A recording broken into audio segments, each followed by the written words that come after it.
I'm currently in a movie slump. It's okay, it happens. It's already June and I don't really have much to show for this year, but I'm trying to be okay with it. 2020 and the beginning of 2021 have been incredibly tough for a lot of people, so it's understandable if I haven't been as inspired lately. With that being said, during the month of May, I slowly did my best to try to get back to watching movies again. I watched 5 movies and 4 TV series, 2 of which I finished and 2 that I'm taking with me over to the month of June. I always enjoy hearing what other people have been watching and what they thought of it and if they have any tips, so if you're interested in some movie and TV reviews or maybe some tips on what you should watch next, keep on watching. First off, I feel we need to talk about Tarzan. Technically, I saw this on April 30th, but it was just so bad that I have this undying need to discuss it with someone, so it's going in this video. And just to clarify, we're talking about the Disney film from 1999, not any of the other Tarzans. Let's start off by mentioning the only thing that is great about this movie, the incredible soundtrack. Not only is it made by my most favorite musical genius, Phil Collins, but it is also some of his greatest work. Am I overhyping this too much? I don't really care. It was like Phil Collins got this assignment, was struck by lightning, touched by Jesus, blessed by a swarm of 1,000 well wishes, and then he just sort of got it. He knew how to create something as good as cheese. There, I said it. Let's just ignore that this is what I thought the lyrics to Two Worlds were.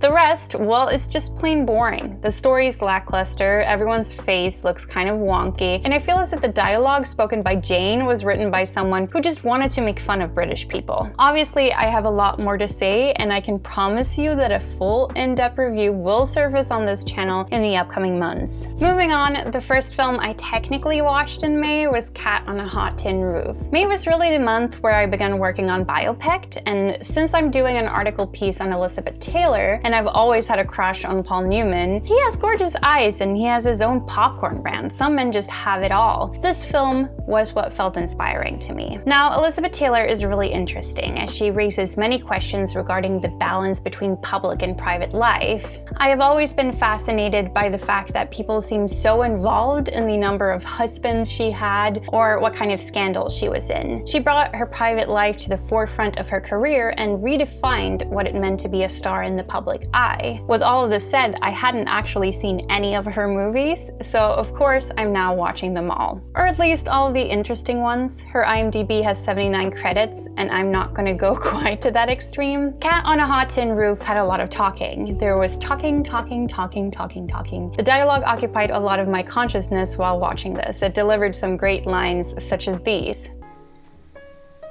Is it any wonder? You know what I feel like? I feel all the time like a cat on a hot tin roof. Then jump off the roof, Maggie, jump off it. Cats jump off roofs and they land uninjured. Do it, jump. Brick, played by Paul Newman, is an ex-football player now turned alcoholic who does his best to avoid his wife, the gorgeous Elizabeth Taylor. Why he would want to do that is beyond me, but as we will find out during the course of the movie, he has his reasons. They are both staying in his family home, a place full of demonic singing children. They are not actually demonic. This is not a horror film, I promise. To welcome Brick's father, Big Daddy, back from the medical retreat he's been in. What's going on with Big Daddy? Why is Brick so depressed? Why is Elizabeth Taylor a cat on a hot tin roof? You will simply have to watch the film to find out. I thought that this was enjoyable. Did I wish that they didn't say Big Daddy about 80 times throughout this film? Yeah. Kind of. Next up, I decided to go into the criminal underworld of elderly care by watching I Care a Lot. Now, is this a Netflix original or an Amazon one? Apparently, in this world that we live in, depending on where you live, it can be both. I really mostly wanted to watch this because the poster had a really nice color scheme. But you know what? I thought it was an enjoyable ride of a film. Marla Grayson, played by Rosamund Pike, is just evil. She finds old people who can't take care of themselves, then has a judge appoint her as their legal guardian just so she can let them rot away in an elderly home while she takes all of their life savings. She has a beautiful girlfriend, Fran, played by Isa Gonzalez, and as she can play her actions off as simply caring for these people, things are going great for her, until she becomes the legal guardian of the wrong woman. Peter Dinklage is in this. When I was making my Instagram post reviewing this film, a quick Google search led me onto a wiki page for men's feet. So if you're into feet, this might just be the film for you. No, I'm just kidding. This film doesn't really show a lot of feet. You will be disappointed if that's why you're watching it. I Care a Lot rocks a great soundtrack, is a nice treat for your eyes. It might intimidate you a bit and made me seriously question how teeth work. How do they even work? I feel like this is too odd of a thing to Google at this point. If someone finds my search history when I'm old, it will definitely be used as an excuse to take all my money and put me away in a home. Next up, the new Netflix and chill, Shadow and Bone, everyone. Did I have like a week where I was kind of obsessed with this show? For sure. Based on Leigh Bardugo's popular books set in the Grisha universe, Shadow and Bone features a young mapmaker named Alina Starkov, who cares mostly about one thing, her best friend Mal. One day, she discovers that she can summon light, which is conveniently exactly what the country of Ravka needs to solve all of their problems. So she's taken away by General Kirigan, who happens to be able to control Shadow, and is also what a lot of people wanted to bone while watching this show. Will she use her powers to save the day, or will she get kidnapped by this cool gang and their goat? You'll have to watch it or read the books, I guess, to find out. This show is like a good D&D campaign. I play Dungeons & Dragons every Tuesday, and the Grisha universe is just a world I would like to visit and spend some actual time in. Imagine getting to explore the Fold, kill some Volcras, and roleplay your way out of getting caught trying to kidnap the Sun Summoner. Can someone make this happen for me, please? The world building in this was phenomenal. Plus, every single character in the show wore a nice hat at some point. I especially feel like it should become more fashionable to wear those Russian-looking winter hats. Apparently, they're called kubanka, the more you know. After this, I was dying to find my next TV show fix, so I moved on to the Amazon Prime original Good Omens. Not only was this sold to me by saying it was based on a book written by Neil Gaiman and Terry Pratchett, both incredibly talented and brilliantly funny authors, but it also had Jon Hamm in it. And it doesn't really matter what it is, I just love things with Jon Hamm in it. In Good Omens, Armageddon is finally here. An angel and a demon, who are not supposed to be friends but secretly love each other, face pressures from upper and lower management to put Armageddon into motion. Featuring a really adorable hellhound, an 11-year-old antichrist, a really clumsy nun, and a doomsaying witch, who knows how this will end. Good Omens was a blast, and I loved every second of it. This show surprised me and has sort of stuck with me after finishing it. The relationship between the demon Crowley, played by David Tennant, and the angel Israfel, played by Michael Sheen, it just got to me. It was so precious, I wish to guard it with my life. The story is jam-packed with fun historical puns, gross demon lizard hats, angry Armageddon children, 4 horsemen, and an overall really good time. On top of that, who doesn't love themselves a Queen soundtrack? If you haven't seen this yet, I can definitely recommend it. Next up, we have another Elizabeth Taylor film, one in which they really let you practice your imagination by pretending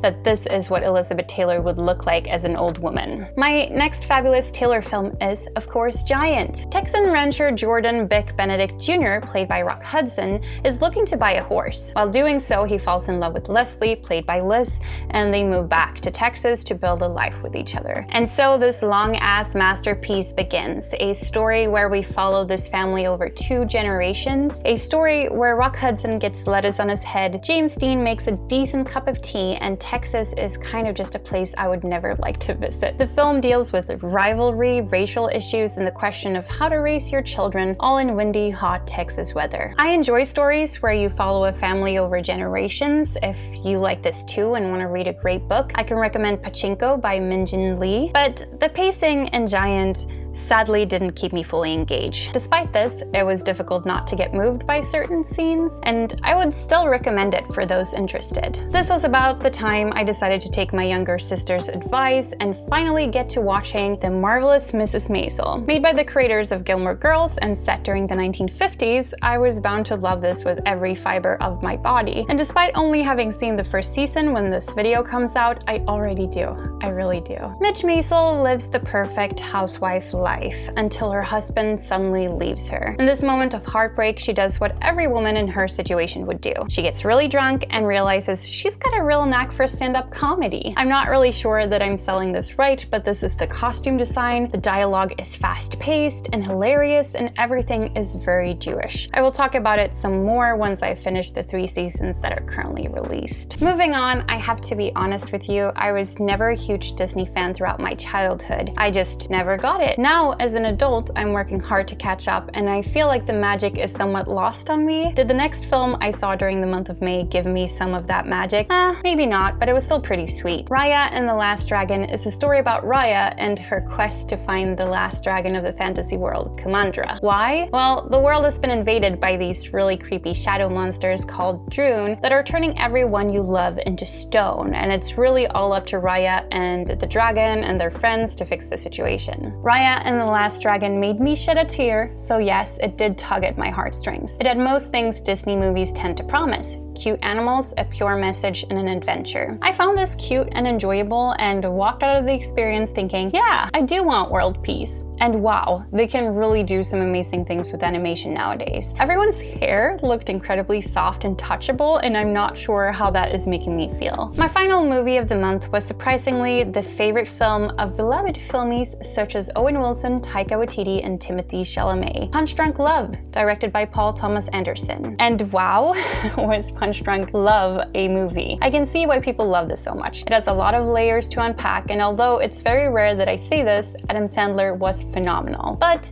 it also gave me a lot of anxiety. Barry Egan lives a lonely and mundane life. A series of events unfold. He finds a small piano, buys a lot of pudding, calls a sex line, and falls in love with his sister's co-worker. When these events all collide with each other and he becomes a victim of an extortionist, he risks losing his newfound love. This is an awkward love story like that of Amelie, but with a large dose of, you guessed it, anxiety, anger management issues, and claustrophobic moments. Paul Thomas Anderson gives us a lot to analyze and take in with his mix of static and handheld camera movements. The color scheme is worth a video in itself, don't worry, it's coming, and there's a lot to say about the composition of a lot of his shots. Throughout the film, he really manages to make us feel what Barry feels. We are always seeing the world from his perspective, and it's done so well that the mood swings I had while watching this were a bit too much for me to handle. That's why I initially didn't really like it. I don't know about you, but whenever I encounter too much tension in the form of secondhand embarrassment, I need to hide behind a pillow.